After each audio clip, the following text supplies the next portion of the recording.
আমি মাকে নিয়ে এই গজলটাই বলছি, যাদের মা কবরে চলে গেছে, আহারে এখন চাইলেও সেই মায়ের চাঁদ মুখখানা আমরা আর দেখতে পারি না।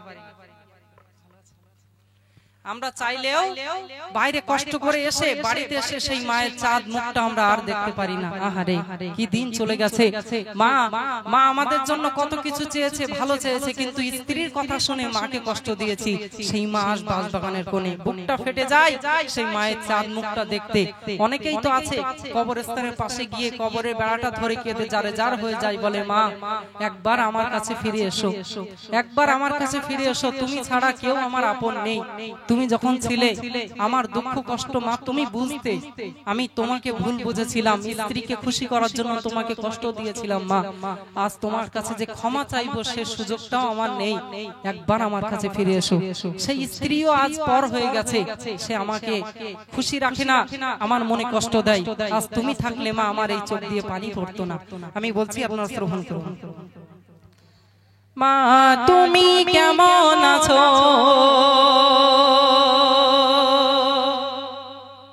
মা তুমি কেমন আছো, অন্ধকার কবরে তোমার জন্য কান্দে অন্তর, দু চোখে পানি ঝরে, তোমার জন্য কান্দে অন্তর, দু চোখে পানি ঝরে।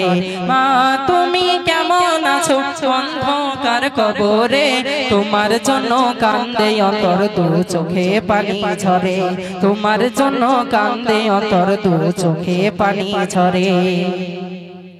ছোট বেলার কথা পড়ে যখন মনে, বসে বসে কান্দি মাগো, পানি দুই নয়নে, বসে বসে কান্দি মাগো, পানি দুই নয়নে।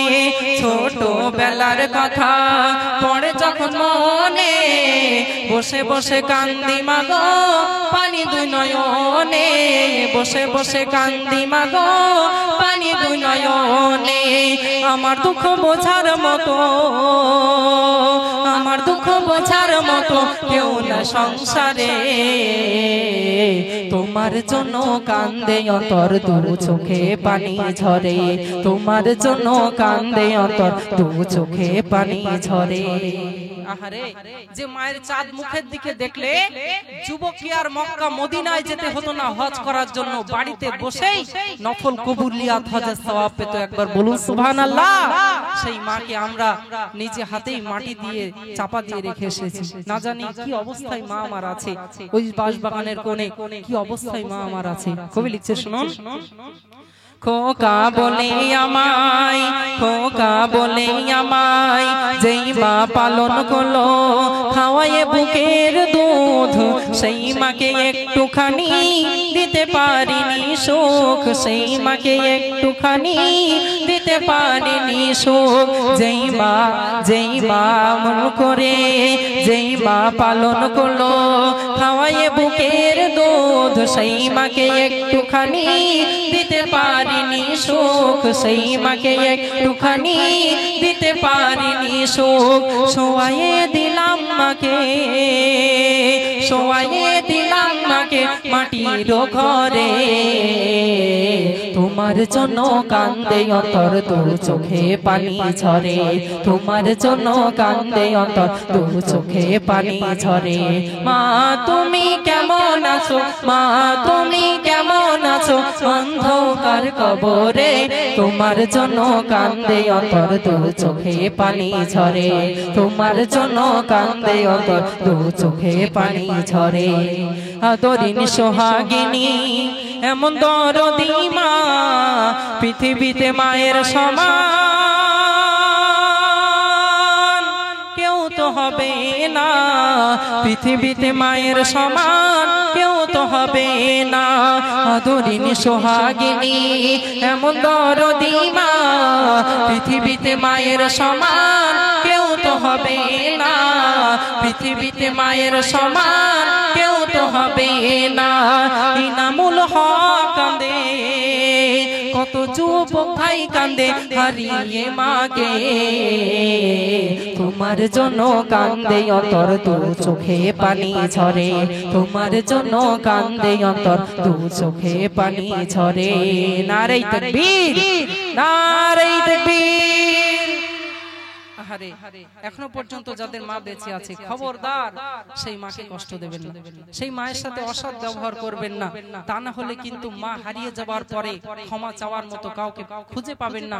আর সারাটা জীবন মুসিবত বালা মুসিবতের মধ্যে কিন্তু আপনার দিন কাটবে।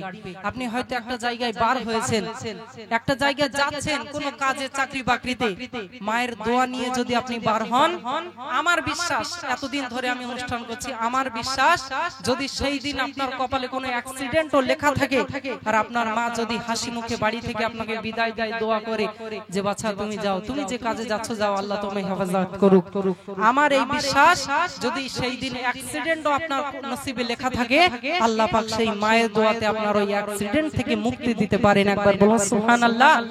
তো মায়ের সাথে আমরা অসৎ ব্যবহার করব না। বর্তমান সমাজে আহারে অনেক মা আছে যাদের বয়স হয়ে গেছে, তারা তাদের সন্তানকে বলে বাবা তুমি তো খোলাপতার বাজারে যাচ্ছ বা পদ্মপুকুর বাদুড়িয়ার বাজারে যাচ্ছ, বাপ আমার পেটের যন্ত্রণা হচ্ছে গ্যাসের, আমার জন্য একটু গ্যাসের ট্যাবলেট আনবে বাবা। আমরা বাজারে চলে যাই, স্ত্রীর খুশি সন্তান সন্ততির খুশির জন্য সবকিছু নিয়ে চলে আসি। আহারে বাড়িতে এসে স্ত্রীর ভয়ে মাকে বলি মা তোমার ওষুধগুলো আনতে মনে ছিল না বলে আমরা ঘরের ভেতরে প্রবেশ করি, আরামের বিছানায় খাটে ঘুমিয়ে পড়ি। আর যে মা 10 মাস 10 দিন আমাদেরকে গর্ভে ধারণ করে, কত কষ্ট কত ব্যথা বেদনা, আহারে সেই কষ্ট আমরা বুঝবো না। আমরা ছেলেরা ওই মায়ের কষ্ট বুঝতে পারবো না, কোনোদিন বুঝবো না। তো সেই মা যে মা 10 মাস 10 দিন গর্ভে রাখে, কত কলিজায় লাথি মেরে রক্তাক্ত করে দিয়েছি, মা কোনোদিন গালিগালাজ করেনি, মা কোনোদিন বদদোয়া করেনি। মা কি করেছিল? বুকে আগলে রেখেছিল। শীতের রাত্রে বারে বার প্রস্রাব করে দিয়েছি, মা একবারও রেগে যেত না। মা কি করতো? নিজের শুকনো শাড়িটা সাথে সাথে গায়ে জড়িয়ে দিত, তা না হলে ভিজে অবস্থায় আমার সন্তান থাকলে যদি সর্দি লেগে যায়, আহারে কি মা, মায়ের কি মন একবার দেখুন।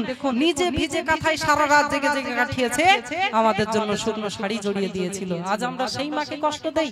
সেই মা যদি ওষুধ আনতে বলে আমাদের মন খারাপ হয়ে যায়, টাকা খরচ হয়ে যাবে, না এমন করা যাবে না। মা হারিয়ে গেলে কিন্তু আর পাবেন না, মা হারিয়ে গেলে কিন্তু আর পাবেন না। আমি তো মাঝে মাঝে ভাবি আমার আম্মা জান যেদিন ইন্তেকাল করবে আমি যে কি করব আল্লাহই ভালো জানে।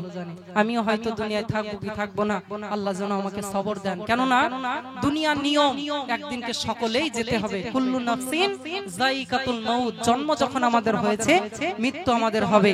আপনারা দোয়া করবেন সারাটা জীবন যেন সেই পিতা মাতার খেদমত আমি করতে পারি। একবার বলুন আল্লাহুম্মা আমিন।